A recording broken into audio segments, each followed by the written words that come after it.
പലസ്തീന്റെ രാഷ്ട്രപദവി അംഗീകരിച്ച് ഫ്രാൻസും കൂടുതൽ രാജ്യങ്ങൾ പ്രഖ്യാപനം നടത്തുമെന്നാണ് സൂചന. ഇസ്രയേൽ സഖ്യകക്ഷിയായ ജർമ്മനിയും ഇറ്റലിയും വൈകാതെ പ്രഖ്യാപനം നടത്തിയേക്കും. എന്നാൽ ഗാസ സിറ്റി പിടിക്കാതെ പിന്നോട്ടില്ലെന്നാണ് ഇസ്രയേൽ നിലപാട്. ഗാസയിൽ ശക്തമായ ആക്രമണം തുടരുകയാണ്.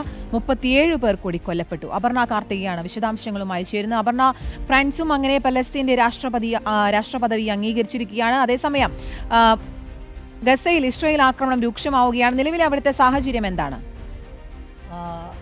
പലസ്തീനെ സ്വതന്ത്ര രാഷ്ട്രമായിട്ട് പ്രഖ്യാപിക്കുന്നത് 10 രാജ്യങ്ങളാണ് പുതിയതായിട്ട് പ്രഖ്യാപിക്കാൻ തീരുമാനിച്ചത്. നേരത്തെ തന്നെ ചില രാജ്യങ്ങൾ ആ കാര്യത്തിൽ തീരുമാനമെടുത്തു കഴിഞ്ഞു. അതിൽ ഏറ്റവും പ്രധാനപ്പെട്ടത് ബ്രിട്ടൻ്റെ തീരുമാനവും പോർച്ചുഗലിൻ്റെ തീരുമാനവും തന്നെയാണ്. അതിന് പിന്നാലെയാണ് ഫ്രാൻസ് വന്നത്, കാനഡയുണ്ട്. അത്തരം രാജ്യങ്ങളെല്ലാം തന്നെ പലസ്തീനെ സ്വതന്ത്ര രാഷ്ട്രമായി പ്രഖ്യാപിക്കുന്ന തീരുമാനത്തിൽ തന്നെയാണ്. കാരണം പലസ്തീനെ സംബന്ധിച്ചിടത്തോളം ഉണ്ടായിരുന്ന ഏറ്റവും വലിയ വേദനകളിലൊന്നും അത് തന്നെയാണ്. കാരണം സ്വതന്ത്ര പദവി ഇല്ലാത്തതുകൊണ്ട് തന്നെ പല തരത്തിലും പലസ്തീനെ ഒറ്റപ്പെടുകയും പലപ്പോഴും തന്നെ ആഗോളതലത്തിൽ പോലും ഇത്തരം കാര്യങ്ങളിൽ പരിഗണിക്കാതെ വരുന്നതിൻ്റെ കാരണങ്ങളിൽ ഒന്ന് സ്വതന്ത്ര രാഷ്ട്രപദവി ഇല്ലാത്തത് തന്നെയായിരുന്നു.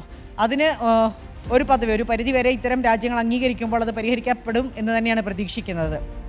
പക്ഷേ അപ്പോഴും ഇന്നലെ പോലും ബെഞ്ചമിൻ നെതന്യാഹു കൃത്യമായി പറഞ്ഞൊരു കാര്യം, ഇസ്രായേൽ പ്രധാനമന്ത്രി പറഞ്ഞിട്ടുള്ള ഒരു കാര്യം, ഇത്തരം രാജ്യങ്ങളെ ഒന്നും വെറുതെ വിടാൻ പോകുന്നില്ല. പലസ്തീനെ സ്വതന്ത്ര രാഷ്ട്രപദവി നൽകി അംഗീകരിക്കുന്ന രാജ്യങ്ങളെപ്പോലും രാഷ്ട്രങ്ങളുടെ പട്ടികയിലേക്ക് ഉൾപ്പെടുത്താനാണ് ശ്രമിക്കുന്നത്.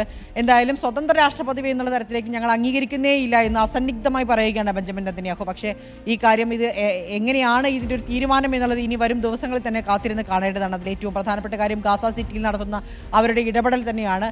ഗാസ സിറ്റിയിൽ ഇപ്പോഴും അസാധാരണമായ രീതിയിൽ തന്നെ ആളുകളെ വംശഹത്യ നടന്നുകൊണ്ടിരിക്കുകയാണ്. അവർക്ക് തെക്കൻ ഗാസയിലേക്ക് പലായനം ചെയ്യാനുള്ള സകല പാതകളും അടച്ചു കഴിഞ്ഞിട്ടുണ്ട്. ഏകദേശം 3 ലക്ഷത്തിനടുത്ത ആളുകൾ ഇപ്പോഴും ഗാസ സിറ്റിയിൽ കുടുങ്ങിക്കിടക്കുന്ന അവസ്ഥയാണുള്ളത്. ഏകദേശം ആ സിറ്റിയുടെ പൂർണ്ണമായ ആധിപത്യം ഇപ്പോൾ ഇസ്രായേൽ സൈന്യത്തിൻ്റെ പക്കലാണ് എന്ന് തന്നെ വേണമെങ്കിൽ പറയാം. ഇതിൽ അമേരിക്കയും മൗനസമ്മതം നൽകുന്നുണ്ട്.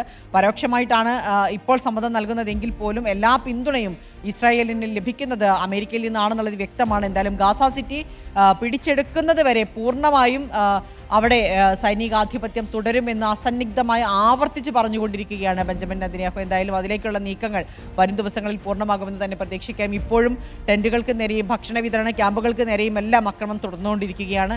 കഴിഞ്ഞ ഏതാനും ദിവസങ്ങളായി അവിടെ ഭക്ഷണ വിതരണം നടക്കുന്ന ഏജൻസികളെ പോലും വിലക്കുന്നൊരു അവസ്ഥയുണ്ട്. ഇക്കാര്യത്തിൽ UN അന്താരാഷ്ട്ര സമൂഹത്തിൻ്റെ മുന്നിൽ ചില ബോധ്യങ്ങൾ വെച്ചിട്ടുണ്ടെങ്കിൽ പോലും അത് അംഗീകരിക്കാൻ ഇപ്പോഴും ഇസ്രായേൽ തയ്യാറായിട്ടില്ല എന്നൊരു വസ്തുത കൂടി അവിടെ നിലനിൽക്കുകയാണ്.